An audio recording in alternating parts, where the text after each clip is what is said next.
Ladies and gentlemen, it's my delightful, distinguished honour to invite to join me up here His Excellency Qais Al Youssef, the Minister of Commerce Industry, and His Excellency Abdulsalam Al Murshidi, the President of Oman Investment Authority. Gentlemen, would you please come up and join me? And for this part, thank you very much. I was saying, we were talking last night, and I was saying about how this is my first visit to Oman. And it is also my 100th country. So it is a visit that I won't forget. And I've been traveling around the country, not hugely, but I've seen an enormous amount. What I'd like to know from you, sir, to begin with, is what is it you want to get out of this conference? What do you want people here to understand? I assume that's me. Yes. Okay. Yes. Well, we'll call you Mr. President. We'll call you Minister, and that way we'll. That way we can. Okay. Because if I start doing excellencies, we'll be here all day. Absolutely. Absolutely, Mr. President. Well, good morning, ladies and gentlemen, and it's a pleasure to be with you here, Richard. And first thing, I would like you to forget about the first 99 countries you've been in, and the 100 that counts. But after welcoming the audience, I'm actually not here to give you any information or data, because if you wanted information or answers, I'm sure you will Google it or you will ask ChatGPT, you will get more accurate answer than what you'll get from me. You are here because you know something about Oman. You are here because, and you are here because there's something about Oman that interests you. I would like to know what's that. So I'm here more to listen to what interests you in Oman. Again, I'm not here to predict your investment future or future in general, but together with you, I would like to find out what interests you in Oman so that we can invent the future of your investments in Oman together. Right. Well, that seemed to work. Yeah. Thank you. I realize I've just broken about 15 rules of protocol. Absolutely. But, you know, I'm sure, with your permission, I'm sure we're forgiven. You know, you've called it Advantage Oman. But we have to look at the current environment and put that into what your message you're trying to get. So, Minister, what is that? Okay, the elephant in the room. Go on, elephant in the room. You know, the world with its turmoils. The UN says we have more than 50 conflicts around the world. Tariffs are raising. The world is becoming more and more polarized. So I think what Oman has the advantage is what we want people to come and discover. When the world is uncertain, we bring with us certainty and connectivity. We don't talk about economics, because economics can be in many economies. But I think when the world is changing, the investors, what do they look for? The investors look for the most important thing is certainty. They want to look for stability, certainty of many things, certainty and stability of the laws, political stability, and that's, I think, what we have proven over the last few years and many, many decades. Because the significance is, Oman is as much the whim, if you will, and the victim of the global uncertainty. So it really comes down to those aspects of certainty that you can control within your own environment. Would you agree? Totally agree, except that we are not really victims. By design, we decided to be in this position where we are today. Right, but what I mean by that is you cannot control what the US president does. No. You cannot control the external tariff environment, but you can control, for example, the laws, the certainty, the structures, the judicial networks that's going to make it an environment. Absolutely, and that is based on our values. But although we cannot control what others do, but definitely want to make the best out of it. What does that mean? It means there are opportunities in this chaos that's happening there. Tell me about opportunities. Oh, plenty of them. Go on. Well, let's, start by human-centric in whatever we do. Starting from building cities to investing in technologies, healthcare, circular economies, which is going to reach $4.5 trillion, believe it or not. So the opportunities are limitless. But what Oman probably can stand out of the crowd is the green energy. We have to distinguish ourselves into something and not scatter thinly in every direction. So we managed to be one of the top 3 players when it comes to green hydrogen, which probably we'll talk about in later sessions. Absolutely. How important is tourism in all of this? Because the one thing I've discovered while I've been here is I didn't realize, and it's my ignorance, I freely confess, I didn't realize, A, just how big. I don't think most people realize how big the country is. Absolutely. And B, how ruggedly beautiful with you. tremendous. I mean, yesterday I went down the cave at Majlis El Jinn. when they said to me, "You're going to drop 300 feet down a cave." Oh, and by the way, the English name of the cave is Meeting of the Spirits.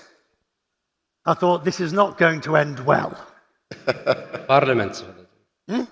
It's the parliaments of the spirit. The Parliament of the Spirits. Yeah. Well, I have to say, I don't know whether you've done it. It's worth doing once. Excellent. It's worth doing once. But my question to you, Minister, how significant is tourism? It is very significant. If we start with Oman's vision 2040 has the long-term vision for the country. We set what matters to us as the 4 pillars, which matters on. One of them is sustainability and environment. We talk about economic diversification. We talk about importance of human capital. But one of the important things also is governance and institutions. Oman, I want to highlight this because many of the people here are not from the Gulf region. But Oman has been built on a country of institutions. We have really very clear demarcation of the institutions. Now, the way Oman is planning, the long-term plans is on 5-year development plans. In our plans now, we have 5 sectors of importance. I mentioned 5. Tourism is one of those. And going forward, it has to be even more important. We might choose even select smaller sectors other than 5, coming down to 2. I want to end by saying tourism in Oman, why it is unique, because of the diversified range of the product, tourism product.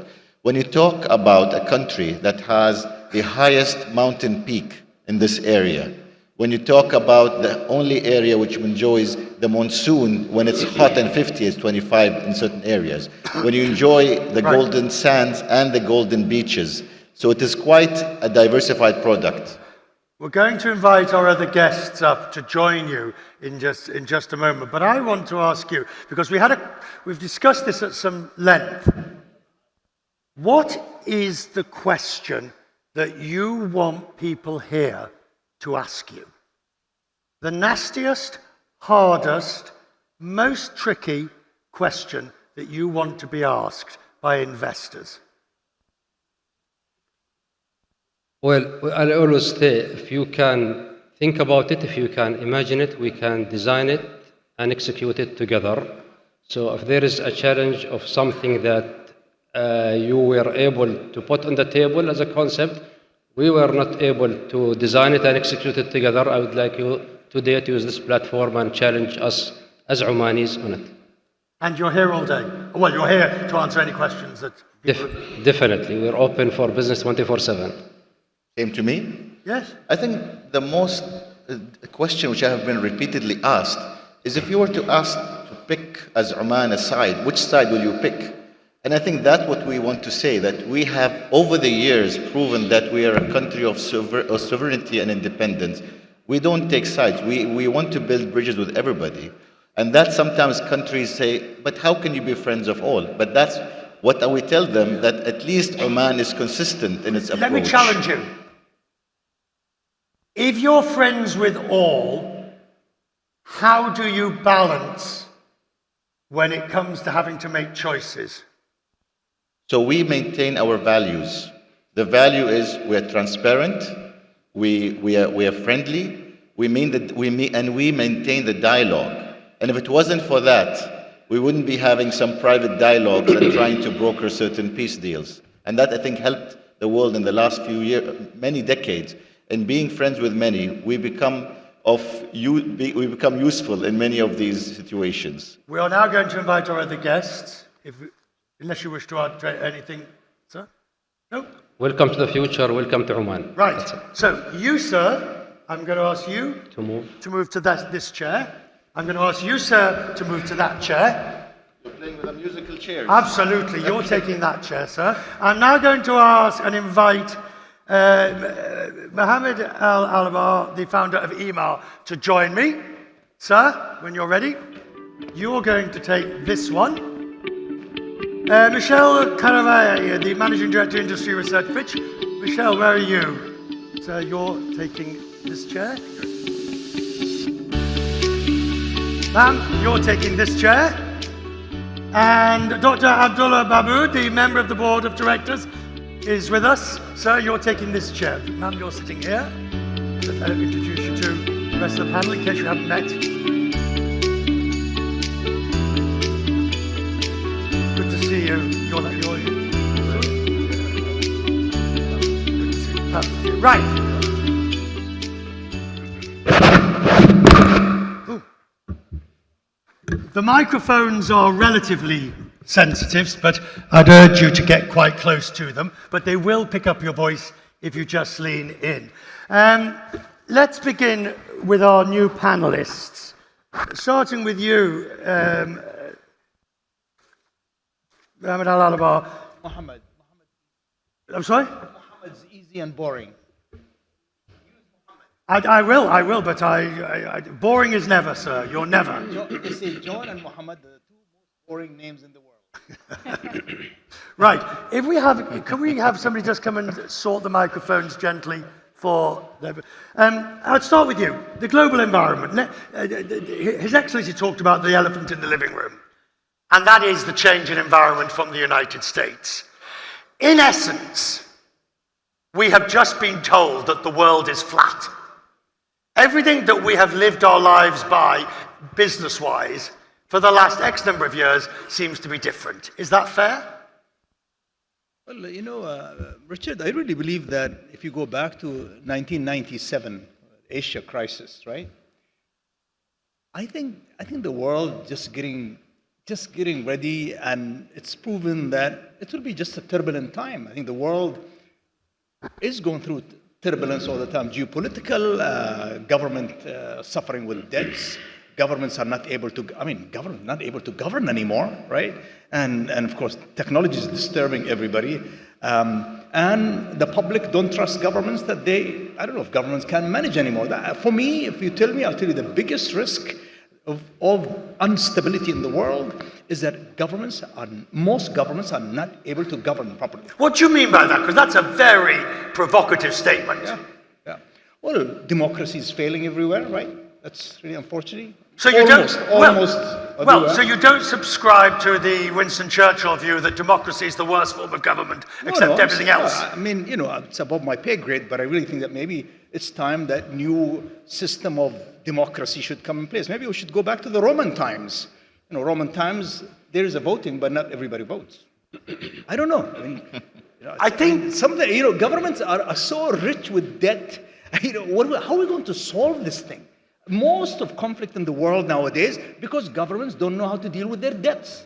So when the US lurched towards tariffs and to protectionism because of debt, what was your first and I'm coming to you next, ma'am. Yeah. Coming to you next, and then to you, sir. We'll hear from you all first. What was your first reaction? Well, I think every government should really do what's good for them, but I would have said, I will do this gradually. Don't shock the world because you're going to get hurt. That's just the boring businessman, the way I do it. You're neither boring nor businessman, sir. No, but I'm saying, do things gradually. Ma'am, the current global environment is what, in your view? I think it's turbulent, it's uncertain. Pull the microphone. The microphone will come towards you. Oh, yeah. There we go. So the current global environment is uncertain, it's volatile.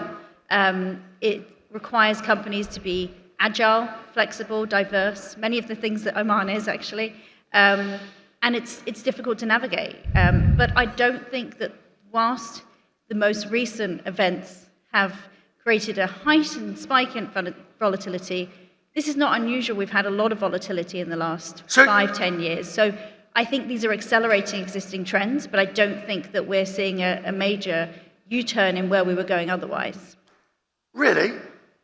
I mean, the shift, we'll come to you, we'll stay with you for a minute. The shift on tariffs, the uncertainty of alliances, to the point where people like me broadcast phrases that we would never have thought, i.e., is the US a reliable partner? Even His Excellency from the EU, you know, in a diplomatic way, put the boot in. I completely agree. I think it's accelerating a lot faster than we ever would have expected. But the idea that we're moving to a more multipolar world, the idea that trade patterns are becoming more geopolitical, more strategic, that you have to be more diversified, these things have been in place probably since Trump's first term, since COVID, since Russia-Ukraine. This is kind of the latest step, if not the most, starkest step. It is definitely a continuation of a trend that has been in place for a long time, but maybe kind of exacerbated significantly, more so than people would have expected, but definitely not moving us away from our core views that we had a few years ago of where the world was going by 2050. So, Dr. Mahmoud, in taking what Michelle has said, where does that leave countries like the GCC? Well, I think these global dynamics and changes that are taking place raises a lot of questions about the strategies for the GCC. Where do they want to go? One important thing that the GCC has to remember, that it is geostrategic location is one of the most important between East and West. It's very important to use that to its own advantage, but it's enormous wealth in terms of energy resources, whether it is traditional energy or cleaner energy in the future, and the human resource that we have. But how does the GCC take advantage of this scenario? I'll give you a minor example. It took, a single market is a great idea, but it still took my cameraman 4 hours to get our car from Dubai, through the border, crossing the border from Dubai into Oman, and I've told him to collect sandwiches and drinks when he's going back tomorrow, because it'll take him another 6 hours to get through. Now, that tells me, Minister, that you're a long way from a single market. We're working towards it. I mean, number one, we have made a lot of progress since the establishment of the GCC framework. Going forward, we're working collectively now. You said how to convert these challenges to opportunities, whether for Oman as a single country or as a framework of GCC. We're working hard to actually sign a multiple FTAs as the GCC with number of countries around the world. We have succeeded recently in signing the initials on the agreement with New Zealand, with Korea, with Pakistan, and we're looking forward to signing a number of them. You asked a question about custom union. We now have the unified customs. We have the unified custom of 5%. The next level we're working towards is how can we elevate this custom framework into a single market. So this is the aim that we're Is that working on. realistic? Is it realistic or are the difficulties too great to truly advance? Bearing in mind, and again I ask this because not in some esoteric philosophical sense, but in terms of the opportunities that the issues of the US now provide for you to have some greater cooperation within the GCC for economic growth. Well, I think it encourages us more to cooperate closer. And if we are not serious about the implementation, now it's the time to be serious. As I said, I don't look at these uncertainties post January 2025 to be... Take mine, sir. Take mine. Yeah, I know to the organizer, the microphones are not the most user-friendly I've used. We'll live with them. Yeah. So there are opportunities. In fact, if I may borrow Mohammed's term, prior to January 2025, it was boring. It's not anymore boring. It's very exciting. It forces people to act together faster. Agility, flexibility probably are going to be the new terms, and I don't see it confusing. I think Washington, D.C. are becoming very transparent for a change. They are thinking loudly, and we just have to adopt to it. You see, that's a fascinating aspect, isn't it? That however difficult the environment from Washington, there is a transparency to what is now being a clarity. You know where you stand. Absolutely. You can make your decisions accordingly. Is that where you're going? Is that what you're suggesting? Absolutely, yes. So in that framework, what do you do as an authority? Again, we need to readjust our tactical and strategic assets allocation accordingly. Oh, come on, tell us. I cannot do that. It will take a whole team to do that. But we need to react very fast. We need to react in a way that the uncertainties are less, actually, right now. We know where to stand. Our alliances to make in Oman need to be redesigned if we want to target the US market. If we are trying to avoid the US market, then again, we need to restructure our partnership with people who are not targeting the US market and the new manufacturing or to be exported goods. Is this a decision that you're making almost on a daily basis now? It's constantly under review. Not on a daily basis, because although things and statements change on a daily basis, but the true north is there. We can see where the US is heading. Right. I'm going to make your life a bit easier, I'm sir. okay, no? Richard, oh my God, you're such a good host.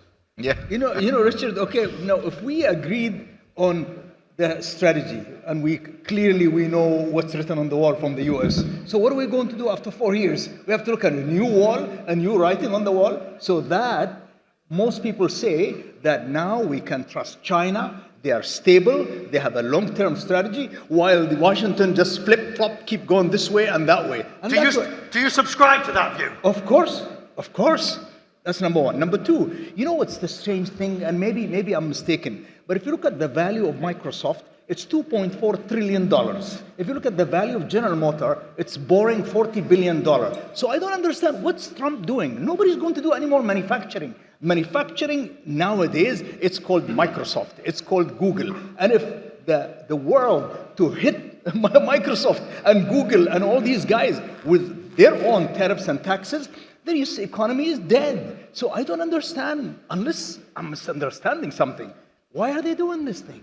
No more manufacturing. I'm just importing a whole 16-story building manufactured by robots in China, which is going to be installed in 6 months in Abu Dhabi. Totally foldable building, totally you can milk this building. And there is no man in the factory. So when he wants to bring jobs to America, I don't think Americans are too old. They cannot do work anymore. You know, they bring all the Mexicans to do the work in America. So I'm missing something, you know? Well, I think that was clear. Your point. So where are you interested in investing now? Well, I'm interested that America should succeed. America should be successful because the world economy depends on America. Pick up on that, what you just said. There's a lot to unpack there. Go on, let's start unpacking. So I think in terms of the, it's interesting to say that you think, on the first comment, that Washington is now much clearer what they're doing while simultaneously flip-flopping all the time. And I think that it's the intention is maybe clear, but I tell you what, it's a hard time to be an analyst right now. It's a very difficult time. We've just reforecasted the entire world GDP growth, every single country in 2 weeks' time. So certainty is not something that I think we have. But I think what's happening is we're starting to see agreements that are excluding the US, right? Everybody's trying to say, how can we create stability, investment opportunities that don't rely on the US? How do we develop free trade partnerships? How do we develop these kind of non-US-centric agreements and alliances? Because the US is becoming a less reliable partner. And that may be and this is part of this multipolar worldview that we're moving towards. But I'd like to take what Mohammed said and just develop that. Clearly, you're right. Everybody is north, south, avoid round, go onshore, offshore, friendshore, all that sort of stuff. But in a business environment where these people are making investment decisions over a multi-year period for generational change, it requires quite a leap of faith to start fundamentally restructuring your supply chain and investment structure. Yeah, I mean, I think you have to look at what the trends are that people are investing towards in terms of the green energy, artificial intelligence, and those types of trends, and trying to understand where the growth markets are. You have to understand what part role you play within the supply chain, what stage of manufacturing, what stage of production, are you primary goods, are you secondary goods, are you advanced manufactured goods? And you have to think strategically about where those partnerships are going forward, because those partnerships are shifting and changing. That's not to say you can ignore the US. You know, the US is still a huge consumer, and you have to find a way to access that market. But you have to think about kind of geopolitical proximity. You have to think about maybe on reshoring some of those things that can't be manufactured. You have to think about maybe being in products that the US can't produce itself, right? So to your point, you can't necessarily bring all these manufacturing jobs back to the US. It's just not going to happen. They've moved and the world's moved on. Also, the technologies for manufacturing have moved on. So what is it that the US doesn't have that the US needs? What is it that the US cannot produce domestically? What can it produce domestically, and how can you be part of that? So you have to rethink some of those strategic expectations. Come to you, then to you, yes. You know what really bothers me why all of this discussion is going on? You know, the world have a lot of challenges, Richard. And duties, no duties, one of the biggest challenges in the world, not only government debt, but the poor is getting poorer and the rich is getting richer. One day, mark my word, one day this will hunt us. While we're all trying to manage this so-called government and duties and protection of, but you know, the poor is getting poorer. You know, there are people in America, middle-income people, they say, you know, what's going on with all this stuff? But you know, my income is I'm not living any better, and that's globally. And you know, that's something that I don't want you guys to forget.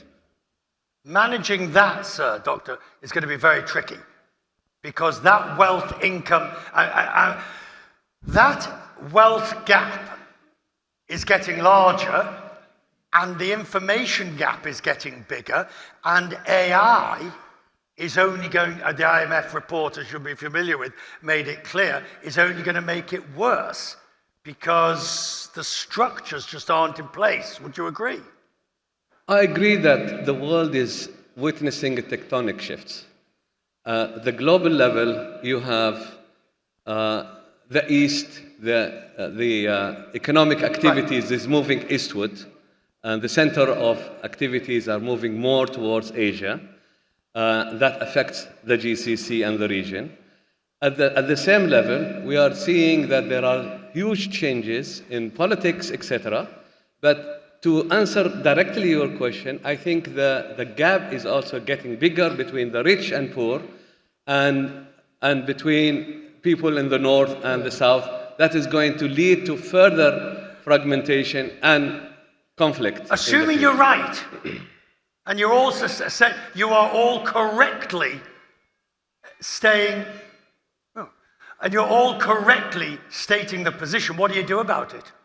I think that's where we move from macro to micro. And I think when I'm listening to this, is like, okay, fine, these are global trends, we understand.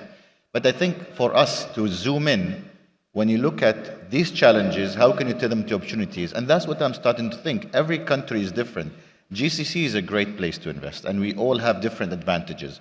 If you zoom in further to Oman, and you see, okay, how can you convert this? With uncertainty, at least what we're trying to do here is giving you some form of certainty. We're having a very stable political position. We're having our investment incentives clear. We talk to you, and we talk to investors now as friends. You know how we do it, Richard? We no longer do it because of the global changes. We don't do it as one size fits all, but we do it really as a boutique, as a custom fit approach. And that's what I think. What I want to move in is, rather than talking, you know, we have the challenges, but how can we move this into really benefit us as people of this part of the world? How can we, you know, benefit from these challenges? And there are so many opportunities here that I think we can really tap and work together in these sectors. Well, I think, Richard, every country will manage their own affairs. It's all about, you know, education, healthcare, opportunities, and great policies. And it's hard work. It takes time and dedication and true leadership to do this. So there will be countries that will make it, and there'll be countries that are facing trouble. Yes.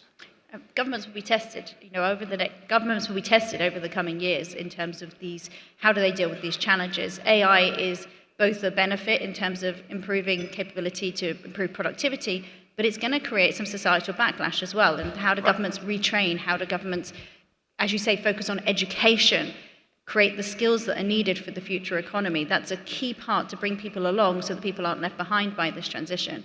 I do think just one other thing I wanted to say was there is opportunity in disruption. There's opportunity in these environments. Oman actually can benefit from some of these environments as one of the markets that we've highlighted as potentially benefiting from Trump's trade tariffs.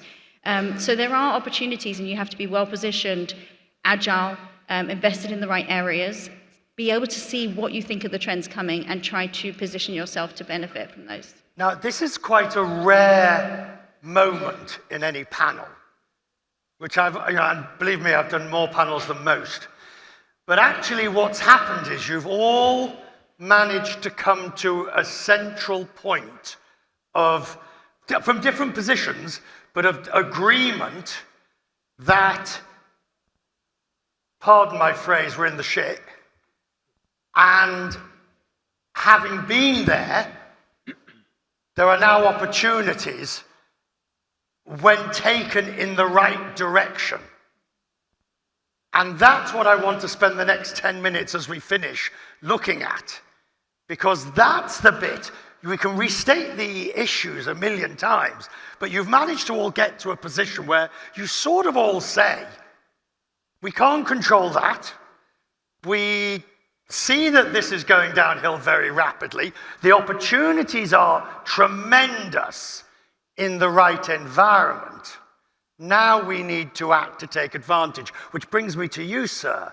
What are the next steps that you want to see taken? Okay, probably if we focus on Oman, it will be education.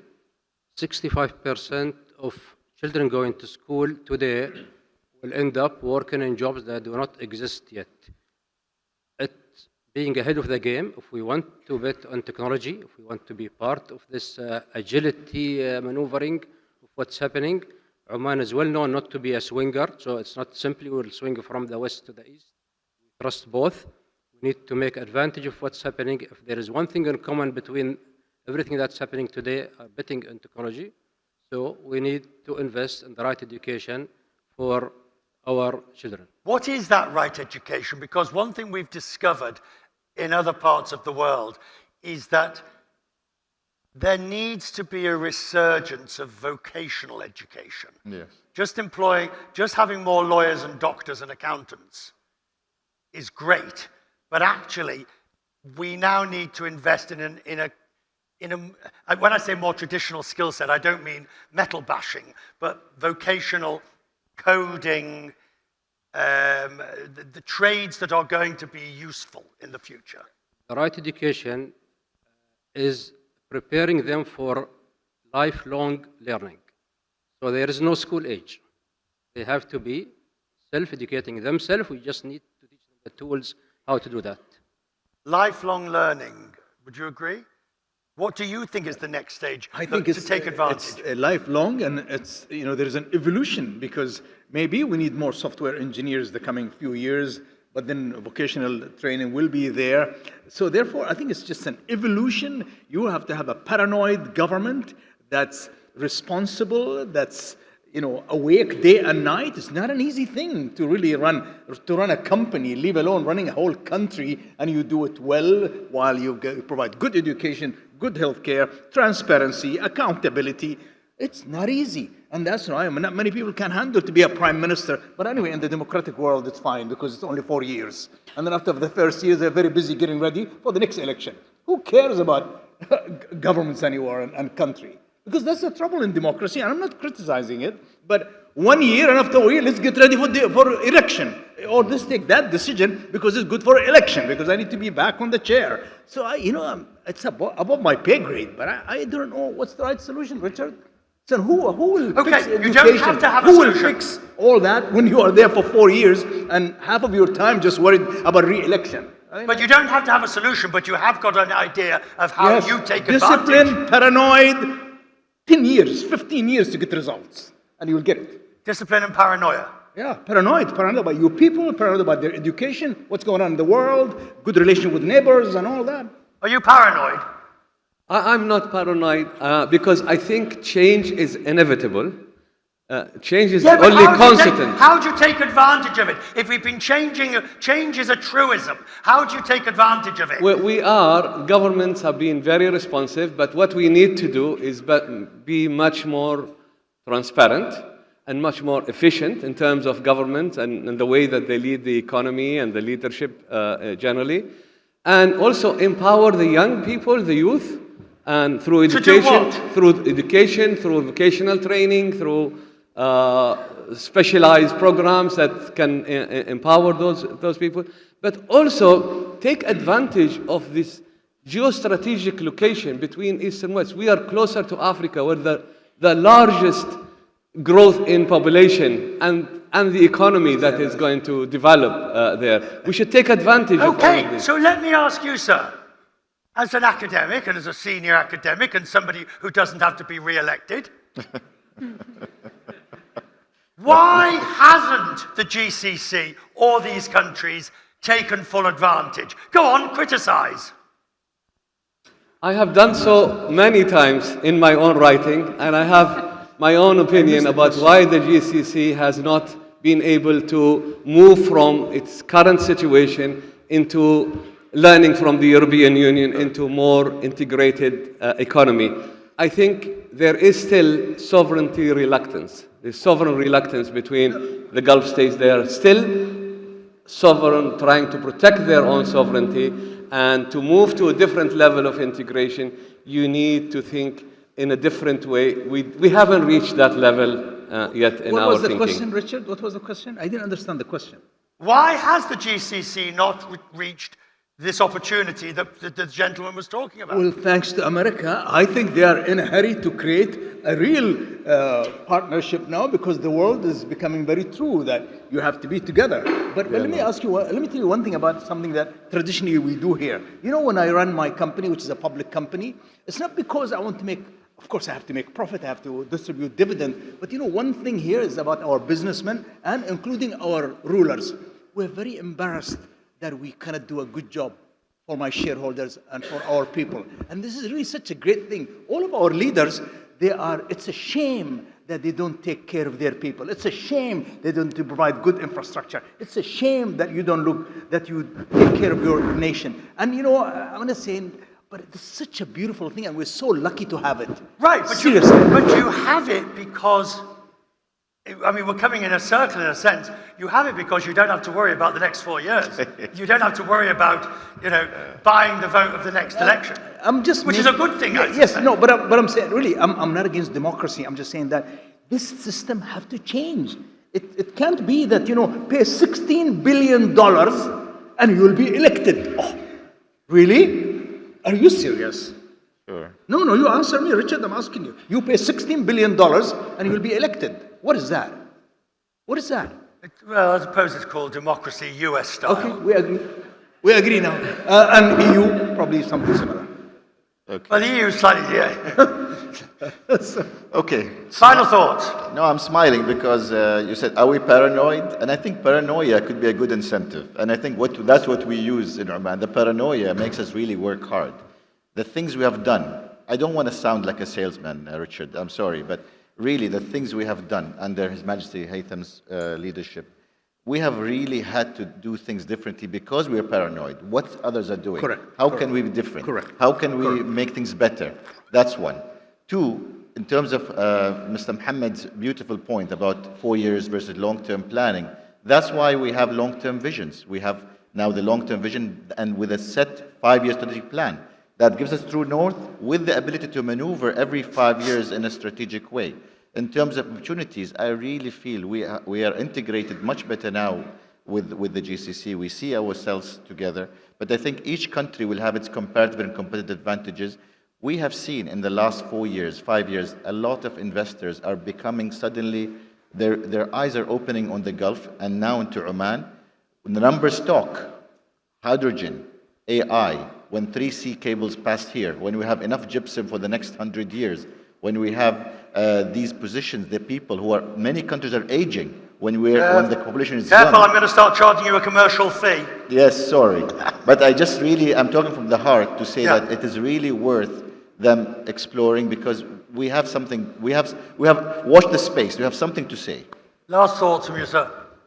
So how do we prepare for the kind of the future? How do we invest? I think one, education, for sure, that's been mentioned a few times, but understanding what the jobs of the future will need to be and educating in that regard. So that's one. The other thing is we know climate change is real. I mean, some people doubt it, but we know it's real. Adapting your infrastructure, adapting your environment to be more climate resilient, adapting the buildings that you build, the new infrastructure that you develop to be climate resilient, energy efficient, investing in the technologies that will power that energy transition, hydrogen, carbon capture and storage, solar, wind, positioning yourself as a government that subsidizes and supports and creates very clear policies that are sustainable, very important sustainability of those policies. We don't want a kind of very generous tariff that can't be sustained. So sustainability of those policies, creating a digitally advanced country that can benefit from the new technologies that are coming in place to then, again, support energy efficiency, to support advanced manufacturing, to support efficiencies in productivity. So creating the foundations, the infrastructure foundations to be competitive in the world that will be coming in the next decades is really important. I think there is no economic development can happen if the region is not in peace and stability, if there is no peace and stability.